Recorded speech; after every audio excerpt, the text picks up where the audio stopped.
ஓம் சாந்தி. 30-3-2025 அவ்யக்த Bapdada. Revised date 30-11-2004 Madhuban. இப்பொழுது தனது நடத்தை மற்றும் முகத்தின் மூலம் பிரம்மா பாபாவுக்கு சமமான அவ்யக்த ரூபத்தை காட்டுங்கள். சாட்சாத்காரமூர்த்தி ஆகுங்கள். இன்று பாக்ய விதாத்தா, பாக்யத்தை தரும் வள்ளலான பாபா தனது நாலாபுறங்களிலும் உள்ள சிரேஷ்டமான பாக்கியசாலி குழந்தைகளை பார்த்து புன்னகை பூத்து கொண்டிருந்தார். முழு கல்பத்திலும் இப்படிப்பட்ட மிக உயர்ந்த சிரேஷ்டமான பாக்கியம் யாருக்குமே இருக்க முடியாது. கல்பத்திற்கான இந்த பாக்கியத்தின் உரிமையை குழந்தைகள் நீங்கள்தான் பெறுகிறீர்கள். தன்னுடைய கல்பத்திற்கான அதிகாரம் அல்லது உரிமை, அந்த பாக்கியம் நினைவிருக்கிறதா?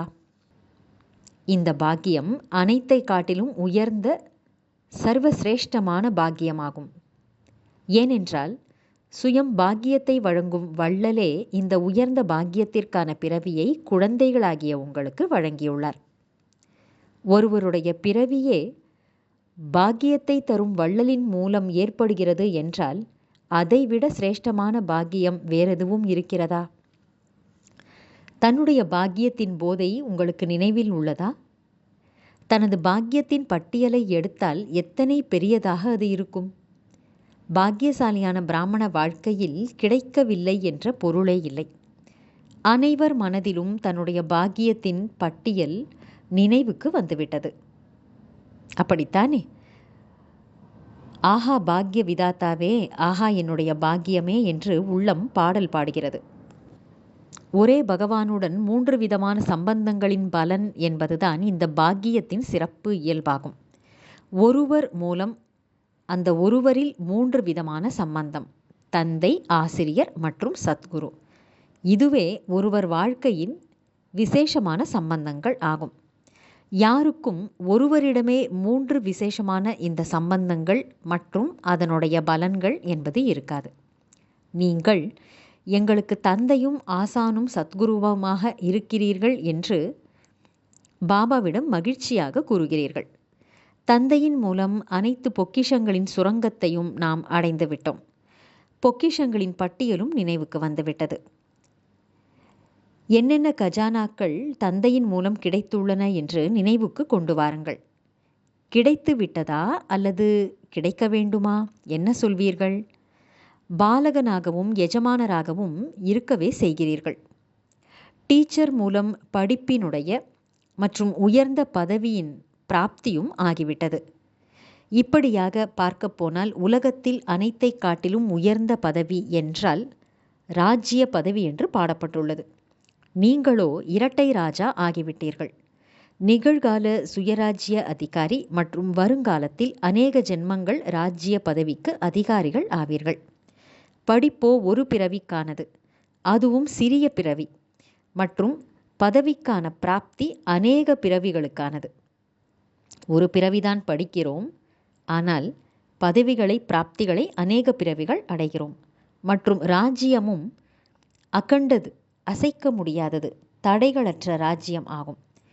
இப்பொழுதும் சுய ராஜ்ய அதிகாரி மற்றும் கவலையற்ற மகாராஜாவாக இருக்கிறீர்கள் தானே? கவலையற்ற மகாராஜா ஆகிவிட்டீர்களா? யாரெல்லாம் கவலையற்றவர்களாக இருக்கிறீர்களோ கை உயர்த்துங்கள். கவலையற்ற நிலை உள்ளதா? சிறிதும் கவலை இல்லையா? எப்பொழுதாவது ஏதேனும் பொம்மை விளையாட்டு போல எதிரில் வந்தால் கவலை ஏற்படுமா? மாயையின் பொம்மை விளையாட்டு தன் முன்னே வருகிறதா இல்லையா? பிறகு சிறிது சிறிது கவலை ஏற்படுகிறதா? ஏற்படவில்லையா? சிறிது கவலை சிந்தனை ஓடுகிறதா அல்லது ஓடுவதில்லையா? இருப்பினும் உயர்ந்த பாக்கியம் இப்பொழுதிலிருந்தே கவலையற்ற ராஜாவாக ஆக்குகிறது. இப்படி சிறியதாகவோ பெரியதாகவோ எந்த விஷயங்கள் வந்தாலும் அது மேலும் வரும் காலத்திற்கான அனுபவசாலியாக உங்களை பரிபக்குவம் ஆக்கக்கூடியதாகும். இப்பொழுது அனைவரும் இந்த விதவிதமான விஷயங்களின் அனுபவசாலியாக ஆகிவிட்டீர்கள் தானே? பயம் இல்லை தானே? ஓய்வாக சாட்சி என்ற இருக்கையில் அமர்ந்து கொண்டு இந்த பொம்மலாட்டத்தை பாருங்கள். கார்ட்டூன் ஷோ பார்ப்பது போல் பாருங்கள். இது ஒன்றுமே இல்லை, கார்ட்டூன் அட்டைதான். இப்பொழுது உறுதியாக ஆகிவிட்டீர்கள் அல்லவா? திடமாக இருக்கிறீர்களா அல்லது அவ்வப்போது பயப்படுகிறீர்களா? காகித புலி வருகிறது, காகிதமானாலும் புலியாகி வருகிறது. இப்பொழுது சமயத்திற்கேற்ப அனுபவ மூர்த்தியாகி சமயத்திற்கு, இயற்கைக்கு, மாயைக்கு சவால் விடுங்கள். வா, நாங்களே வெற்றியாளர்களாவோம். வெற்றிக்கான சவால் விடுங்கள். பாப்தாதாவிடம் 2 குரூப் அடிக்கடி வருகிறார்கள். எதற்காக என்றால், நாங்கள் தயார் என்ற 2 குரூப்பும் பாப்தாதாவிடம் சொல்கிறார்கள். ஒன்று சமயம், இயற்கை மற்றும் மாயையாகும்.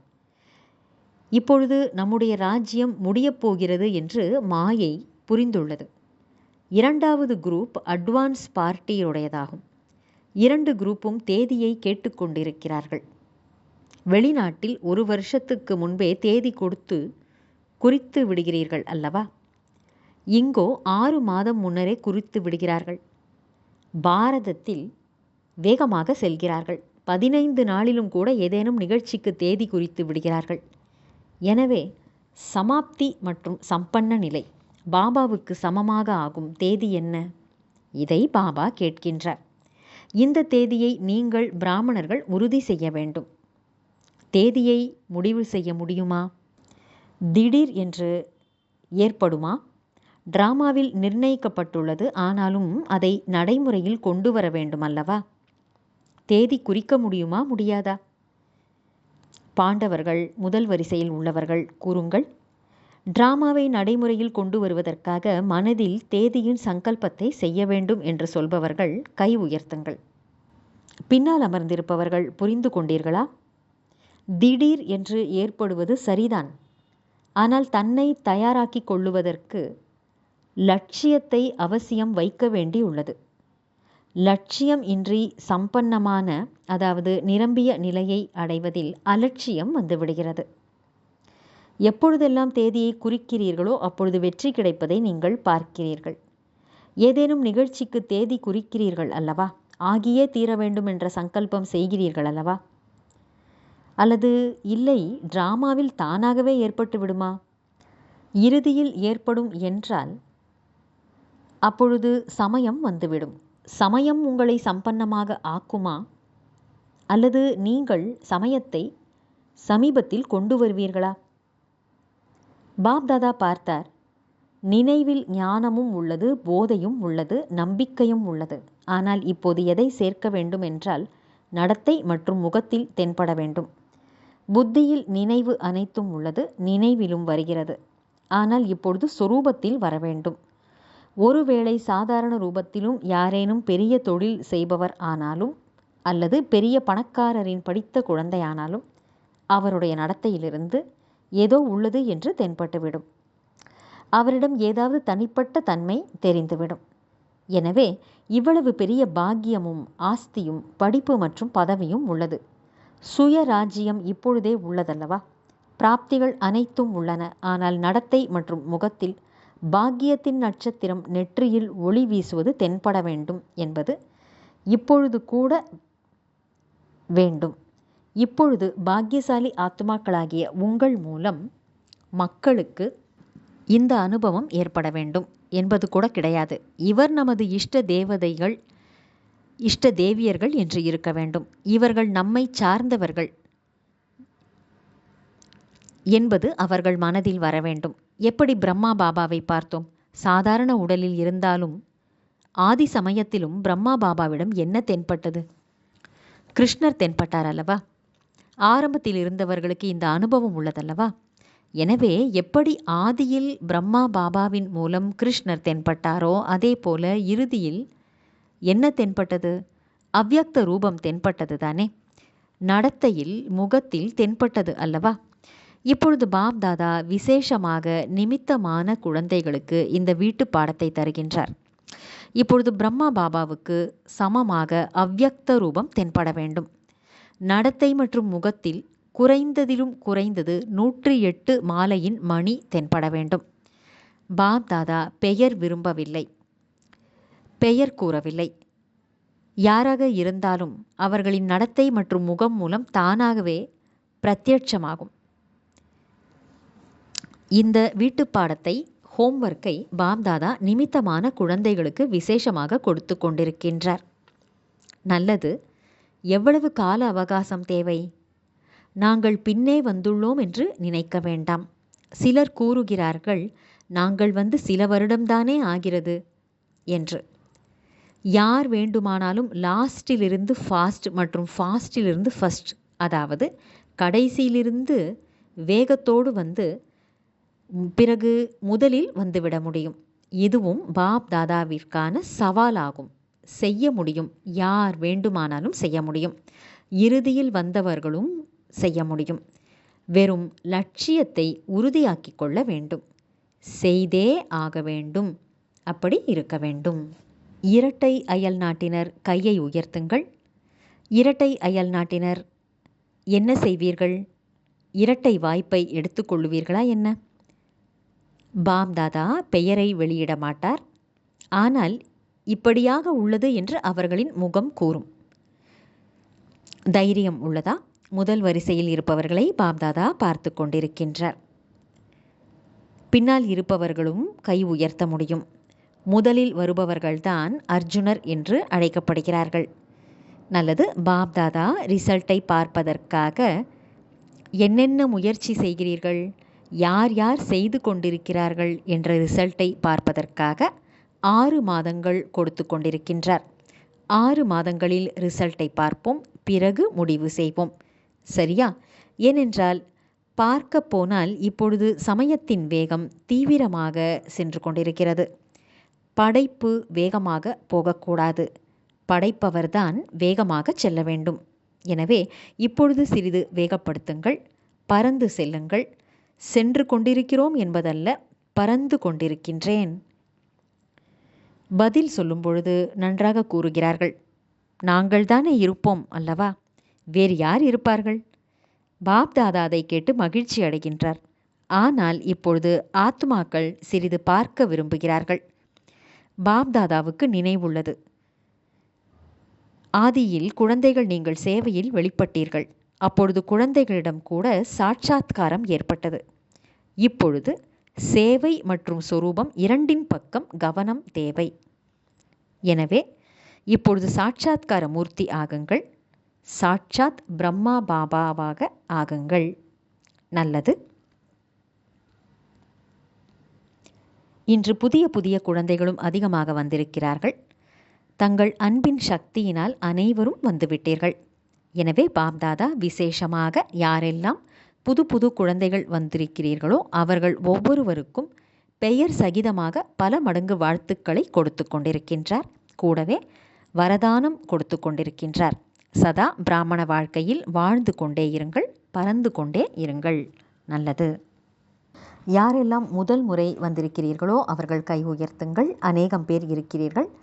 டூ லேட் என்ற பலகையை போடுவதற்கு முன்னால், அதாவது மிகவும் கால தாமதம் என்ற பலகையை போடுவதற்கு முன்னால் வந்து சேர்ந்து விட்டீர்கள். நல்லது. வாய்ப்பை எடுத்துக்கொள்ளுங்கள். அதிசயம் செய்து காட்டுங்கள். தைரியம் வைத்துள்ளீர்கள். பாப்தாதாவின் உதவி ஒவ்வொரு குழந்தைக்கும் உள்ளது. நல்லது. பாப்தாதா நாலாபுரத்திலும் உள்ள சாக்காரத்தில் எதிரில் அமர்ந்திருக்கும் குழந்தைகளுக்கு, அவரவர் இடத்தில் உள்ள உள்நாட்டில் பாபாவுடன் சந்திப்பை கொண்டாடி கொண்டிருக்கும் குழந்தைகளுக்கு அதிகமான சேவை செய்ததற்கு, அன்பிற்கு மற்றும் புருஷார்த்த செய்ததற்கு வாழ்த்துக்களை என்னமோ வழங்கி கொண்டிருக்கின்றார். ஆனால் புருஷார்த்தத்தில் தீவிரமாக ஆகி இப்பொழுது ஆத்மாக்களை துக்கம் மற்றும் அசாந்தியிலிருந்து விடுவிப்பதற்கு மேலும் தீவிர புருஷார்த்தம் செய்யுங்கள். துக்கம், அசாந்தி மற்றும் கீழான தன்மை அதிகரித்து கொண்டு வருகிறது. இப்பொழுது அதை முடிவுக்கு கொண்டு வந்து அனைவருக்கும் முக்தி தாமத்திற்கான ஆஸ்தியை தந்தையிடமிருந்து நீங்கள் வழங்குங்கள். அப்படிப்பட்ட சதா திடமான எண்ணங்கள் கொண்ட குழந்தைகளுக்கு அன்பான நினைவு மற்றும் நமஸ்தே. வரதானம். பணிவு மற்றும் அதிகாரத்தின் சமமான நிலையின் மூலம் தந்தையை வெளிப்படுத்தக்கூடிய விசேஷமான சேவாதாரி ஆகுக. பணிவு மற்றும் அத்தாரிட்டி அல்லது அதிகாரத்தின் சமமான நிலையின் மூலம் தந்தையை வெளிப்படுத்தக்கூடிய விசேஷமான சேவாதாரி ஆகுக.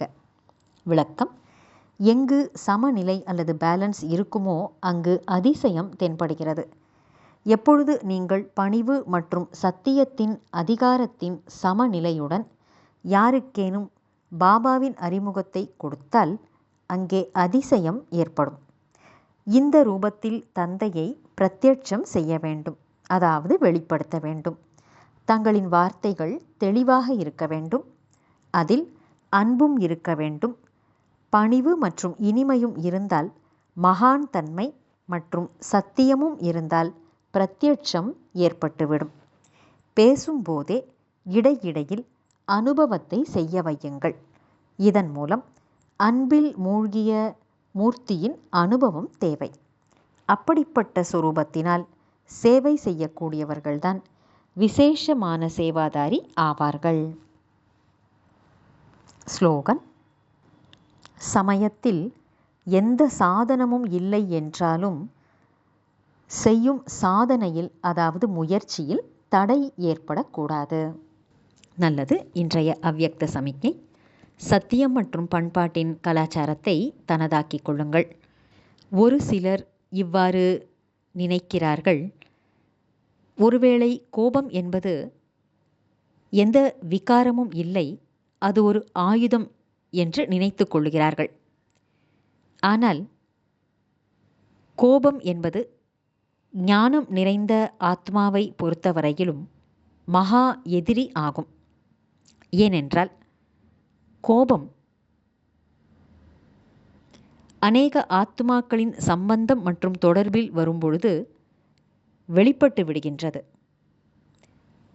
மேலும் கோபத்தை பார்த்து தந்தையின் பெயருக்கும் மிகுந்த களங்கம் ஏற்பட்டு விடுகிறது. சொல்லுபவர்கள் இதைத்தான் சொல்கிறார்கள்: ஞானம் நிறைந்த ஆத்மாக்களான குழந்தைகளை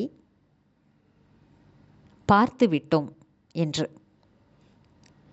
அதனால் இதனுடைய அம்ச மாத்திரத்தை கூட, அம்ச அளவை கூட முடித்துவிட்டு பண்பு நிறைந்த காரிய விவகாரங்களை மற்றவர்களுடன் செய்யுங்கள்.